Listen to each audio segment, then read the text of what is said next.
बेळगावसह संयुक्त महाराष्ट्र निर्माण म्हणून 50 वर्ष झालं सगळं, तर आपण सुवर्णमहोत्सवी कार्यक्रम असे काही कार्यक्रम करणार आहोत की बेळगावसह संयुक्त महाराष्ट्र निर्माण? तो तर चालू आहे ना कार्यक्रम. मुंबईमध्ये काल झाला, मुख्यमंत्री उपमुख्यमंत्री त्या ठिकाणी गेले.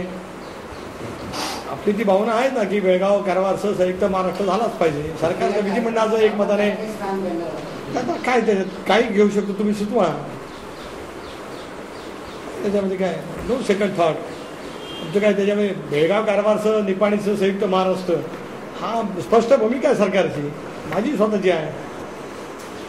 सर एक मोठा राजीव गांधी निवारा योजना 2 याच्यात आपण थेट कर्ज म्हणजे अनुदान देत नाही आहोत, बँका कर्ज देणार, पण याच्यात बँका इंटरेस्टेड म्हणून त्या असं ठरलेलं आहे. आज फायनान्स मिनिस्टर मी 4 घेतला माझ्या लक्षात आलं. मुंबईला सुद्धा एक मिटिंग बोलली जाणार आहे बँकांच्या चेअरमनसहित, वेगवेगळ्या नॅशनलाइज बँकांच्या. आणि आपल्या जिल्ह्यामध्ये आता माझ्या या बजेटमुळे मी थांबलो. एक माझी मिटिंग नक्की आहे की ज्याच्यामध्ये जिल्ह्याचे लीड बँक किंवा जिल्ह्याचे रिजनल मॅनेजर सगळ्या बँकांचे, कलेक्टर, सीओ, कमिशनरलाही मी बोलवणार आहे, माझ्या फायनान्स सेक्रेटरीसोबत मी बोलवणार आहे, सोशल वेलफेअरच्या सेक्रेटरीसोबत बोलवणार आहे. आणि त्यावेळेला आपल्या जिल्ह्याच्या पुरती तर मी सुरू करेन. मिटिंग लावलीच पण मला ह्या इलेक्शन कोड ऑफ कंडक्ट लागलं म्हणून लागलं, लावली होती मी. मान्य ना, 1694 हे लावतोय ना. रायगड जिल्ह्यामध्ये जे उद्योग रायगड जिल्ह्याबाहेरच्या बँकांकडनं पतपुरवठा घेऊन इथे उद्योग करतात, त्याचे head office, corporate office Mumbai, Pune, रायगडच्या बाहेर असतात. त्यांचं जे फायनान्शियल ट्रान्झॅक्शन आहे ते रायगडच्या अर्थकारणामध्ये रिफ्लेक्ट होत नाही. इनफॅक्ट तो जो लीड बँकेचा पतपुरवठा आराखडा आहे त्याच्यामध्ये ते रिफ्लेक्ट झालं तर त्याच्या अनुषंगाने जे पुढचं वित्त वितरण बँकांच्या माध्यमातून होणं अपेक्षित आहे त्याचा रेशो वाढू शकतो. आता एवढं याच्यात जयंतराव एकच पाहायला लागेल की त्या कंपन्यांचं हेडक्वार्टर कुठं दाखवलं आहे. आणि शेवटी ज्या ठिकाणी हेडक्वार्टर असेल तिथूनच त्या हेडक्वार्टरमधूनच त्यांचे त्या तिथल्या बँकांच्याकडे काय. आता ह्या बँका आपल्या जिल्ह्यातल्या बँकेच्या थ्रू त्यांना फायनान्स नाही करत शाखेच्या. सो नाही ना, कॉर्पोरेट बँक, कॉर्पोरेट ऑफिस. त्याच्यामुळे मग कदाचित ते आता समजा आता मुंबईला एखादा असेल किंवा पुण्याला असेल तर त्या कॉर्पोरेट ऑफिसमध्ये त्यांच्या कॉर्पोरेट ऑफिसमधून समजा SBIची शाखा असेल, बँक ऑफ इंडियाची असेल, बँक ऑफ महाराष्ट्र असेल तर तिथून त्यांच्या हेड ऑफिसला पर्स जाऊन रिलीज त्यांना होत असेल तो तिथल्या ब्रांचमधून तो इकडे कसा रिफ्लेक्ट करणार. त्याचं पूर्ण अर्थकारण त्या कंपनीचा उद्योग या सगळ्या गोष्टी इथे होत असतात. इथे तेवढं ट्रान्झॅक्शन होऊ नये त्याच्या अगेन्स्ट बँकांनी, पण त्याच्यावरती आपला पतपुरवठा काय अवलंबून नाही. कसं नाही, क्रॉस डिस्ट्रीब्युशन जे आहे लीड बँकेचं हे गेल्या 2-3 आराखड्यामध्ये सतत त्याच्यावरती ऑब्झर्व केलेलं आहे. आणि लीड बँकेने अनेकदा या बँकांकडे मागितलेलं सुद्धा आहे. आणि क्वेश्चन आपली जी मिटिंग होईल त्याच्यामध्ये मी त्यांना विचारतो. दुसरा एक नाजूक मुद्दा BDS सिस्टीम मध्ये जे पासवर्डच्या प्रॉब्लेममुळे कोणतंही म्हणजे बिल असेल, सॅलरी असेल त्याचं वितरण होण्यामध्ये ज्या त्रुटी निर्माण होतात त्याच्यामुळे 1 महिना, 2 महिने, 3 महिने सॅलरी मिळू शकत नाही. काही वेळेला अन्य कारणाच्या योजनांचे पैसे वितरित होऊ शकत नाही. त्याच्यासाठी हा केवळ आपल्या विभागाशी संबंधित मुद्दा आहे. त्याच्या बाबतीत आपण काय नवीन टूल वापरणार?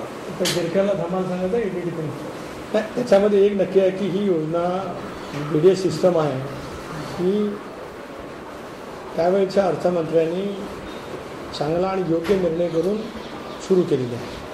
BDSची जी कल्पना ती चालू राहील त्याच्यामध्ये काय नेमक्या अडचणी येतात त्या समजून घेण्याचा प्रयत्न करून त्याच्यावरची उपाययोजना नक्की केली जाईल. परंतु BDSमुळेच काही वेळेला होतं असं नाही. काही वेळेला ते त्या ठिकाणचे ड्रॉइंग अँड डिस्बर्समेंट अथॉरिटी किंवा ते जे अधिकारी आहेत त्यांच्याकडनं सुद्धा काही बाबतीमध्ये थोडाफार विलंब होतो, त्याची ती कारण आहे.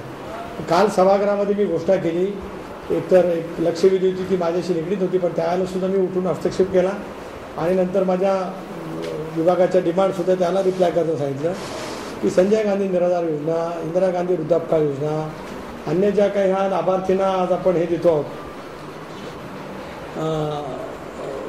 निराधार व्यक्तींना मानधन, त्याच्यानंतर अंगणवाडीचं मानधन, अंगणवाडी सेविकांचं मानधन, शालेय पोषण आहार आणि मागासवर्गीय विद्यार्थ्यांची शिष्यवृत्ती ही दर महिन्याला मिळालीच पाहिजे. असं काल मी सभागृहात घोषित केले आहे. त्या जिल्ह्यामध्ये त्या योजनांच्यासाठी जर काय मायनस बॅलन्स असेल तरी त्यांना ते पैसे खर्च करण्याची आम्ही परवानगी देणार आहोत. एवढंच नाही तर ते पैसे त्यांनी दिल्याचं प्रमाणपत्र दिल्याशिवाय त्या संबंधित अधिकाऱ्याला त्या महिन्याचं वेतन दिलं जाणार नाही. हे काल आज फायनान्स मिनिस्टर म्हणून मी काल सभागृहात घोषणा करून टाकली. Firm decision from the finance department. आता बाकीच्या ज्या इतर योजनांचे BDS असतात त्याच्यामध्ये काय BDSमुळेच होतं असेल ना भाग नाही, पण मी त्या बाबतीमध्ये पाहतोय की नेमकं कशामुळे कुठेकडे काय घडते. तर BDS सुरू राहणार.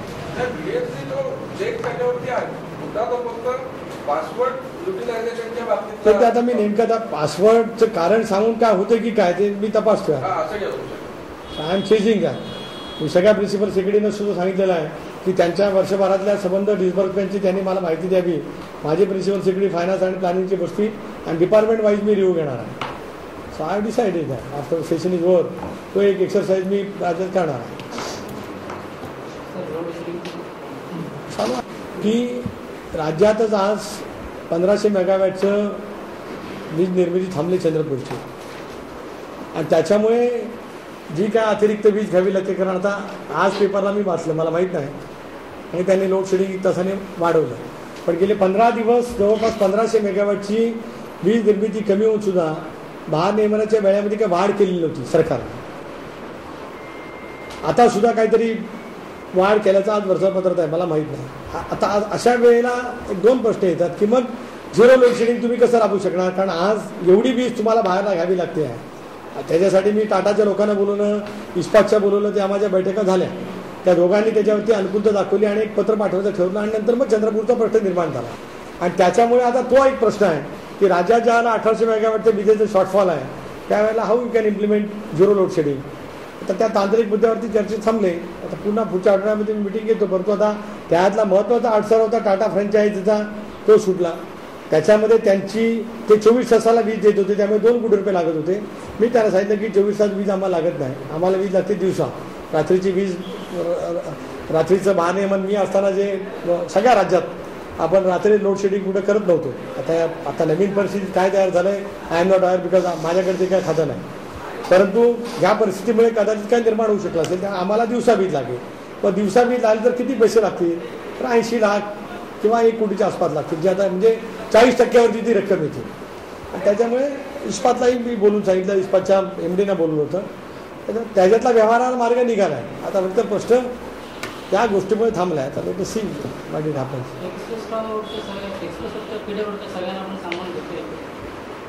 कशा